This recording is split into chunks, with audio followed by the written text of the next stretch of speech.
Hey guys, my name is Deepak, and in this video, I'm going to be showing you one of the most powerful applications which can turn your Google Sheets into dashboards within minutes.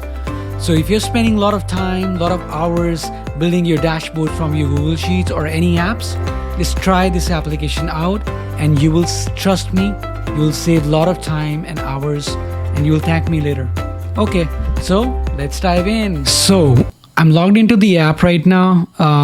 So this is the app Chartmat.com. You can just start up a free trial with your Google account, and then I already have started one. So I'll go to my dashboard, and this is where all the action happens. So I have created these workspaces. So workspace is kind of like a place where you can share the boards and create the boards and share it with your team members. Each workspace has different admins and different Google accounts. For example, this one, this is associated with this email, but this another one is associated to my another email. And then you can assign different admins and guests to each workspace. So kind of like a different workspace to keep separate your different streams of business. So if I go to this Meta, and I open it, I already have created 23 boards in this. So boards are like apps. So for example, if I open this e-commerce board, you will see it's designed for my e-commerce store and it has a different domain. Similarly, I can go to a landing page design, and this is for a landing page. I can just click on spreadsheet and you will see it's based off Google Sheets. So any changes you make here will reflect on your landing page, or any changing on the front end will reflect on the back end too.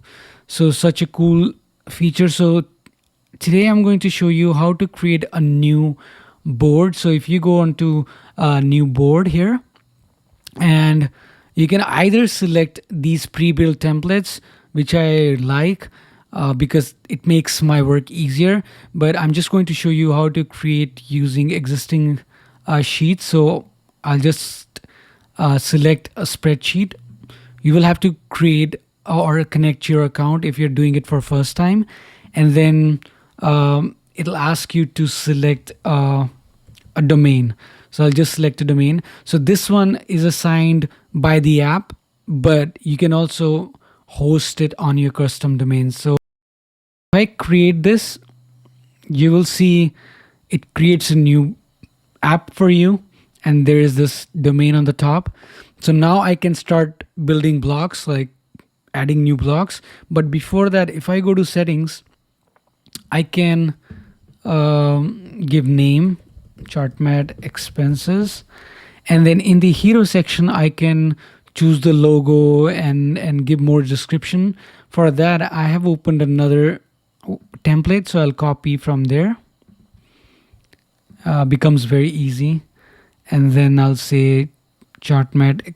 It has the logo already, and it has some details of expenses and Chartmat expenses tracker. And then in the section, I'll say overview, and then expense form. So there will be two sections in my app. I can hide search if you want to give search on inside your app. I'll not do this for now.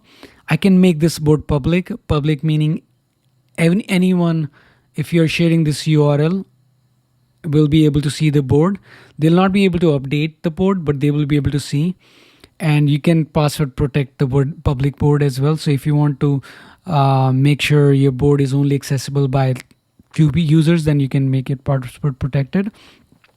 Here you can select the hero background. I want to make it a little bit dark, so let me choose a black, and then the board background I will make white, and you'll see it once I select it. You will see it reflecting over there, and then a board border I'll select black, and then that's it.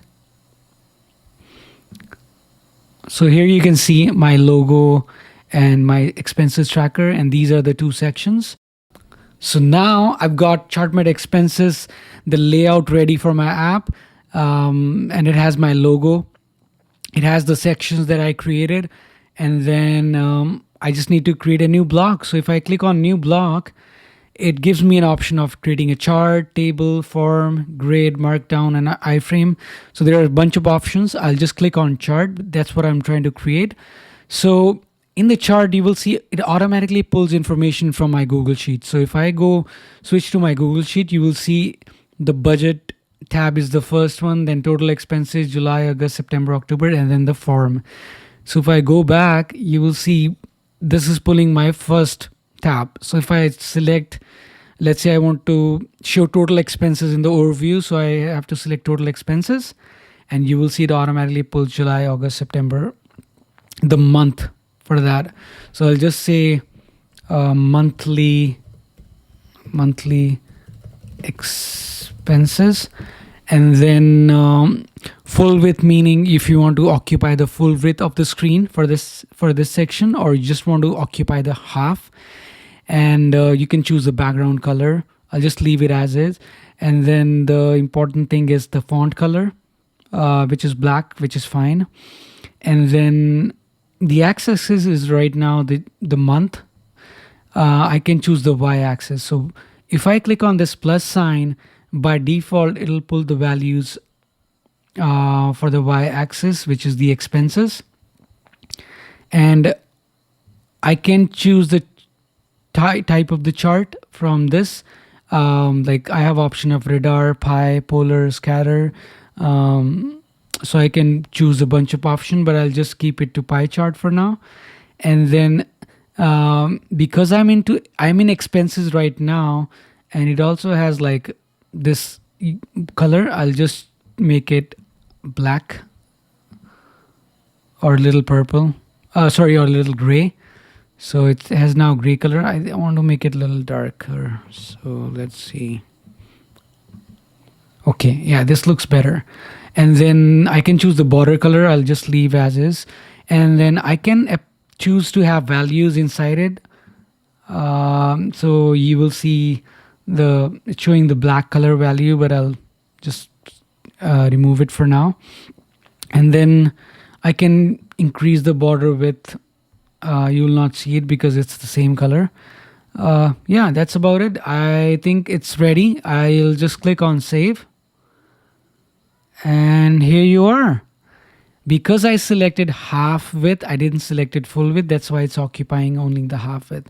So now you can see my application overview section is done. I have a nice looking chart, and I have a video explaining how to track your expenses. I will click on expense form and then create a new block. And this time I will create a form block. And in this form block, because I'm choosing the form section, I want users to be able to submit the expense type, month, and amount. I will go back to my sheet and select the form. And I'll give it a name like expense, submit expenses, and then the rest of the details will be same here. And then here in the expense type, because I want to select a drop down in type, I will select, I'll give it as a select. And what it does, it automatically pulls these three values from my sheet. And now I'll click on plus sign. It automatically chooses the month, and in type I have to select month. And then for amount, I'll just choose the type as text and then click save. All right. So here is my expenses form. So if I click on, let's say I choose development, and then let's say October month, I had spent around $500. I can just click on submit, and data is automatically should be added to the sheet. So if I go to click on sheet, if I go on click on sheet, you can see data was automatically added to the sheet. So this is awesome. And now if I go to settings, yeah, this is what it is. So this is an amazing, powerful app. And if you want to host it on your custom domain, you can do it. So you can go to settings, and then here is my custom domain. So thank you so much for watching this video. Do let me know in the comment section, how do you like this video, and are you using this app or not? Do subscribe to the channel. I'll see you the next time.